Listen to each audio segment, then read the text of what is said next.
غزني کې د ځوانانو د صحت او پرمختګ موسسې لخوا د فوټبال درې ورځنی ټورنمنټ پیل شو. د غزني بدني روزنې مسؤلین وایي چې دغه ټورنمنټ د YHDO موسسې په مالي مرسته پیل شوی چې 6 ټیمونو د غزني مرکز او ولسوالیو پکې ګډون کړی او 3 ورځې به دوام ولري. تورنمنت 6 تیمه به مدت 3 روز از طرف مؤسسه صحی و حمایوی در ولایت غزنی برگزار شده به کمک مالی این مؤسسه که قبلا برای 23 تن ورزشکارا و مربیا و مسئولین ورزش در ولایت غزنی یک سمینار 2 روزه مد نظر گرفته شده بود. مسابقه 6 جانبه است از طرف مؤسسه انکشافی برای جوانان است راه اندازی شده که 3 روز ادامه داره. تیم‌ها از ولسوالی دیک و اطرافای غزنی آمدن مسابقه میندازن. یک تیم 2 تیم از مرکز، دیگرش از اطراف غزنی است.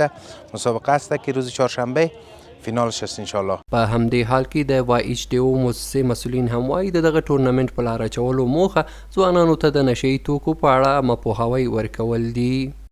اوس وخت دی د سی خلکو او ځوانانو ته عامه پوهاوی ورکو.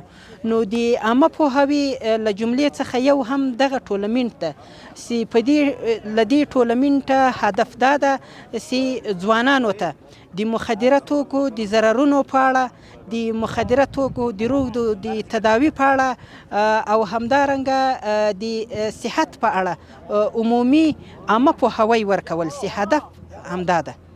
ورته وخت کې لوبغاړي هم خوښ دي چې دغه ډول ټورنمنټ په لار اچول شوی ترڅو ځوانان ورزش ته وهڅول شي.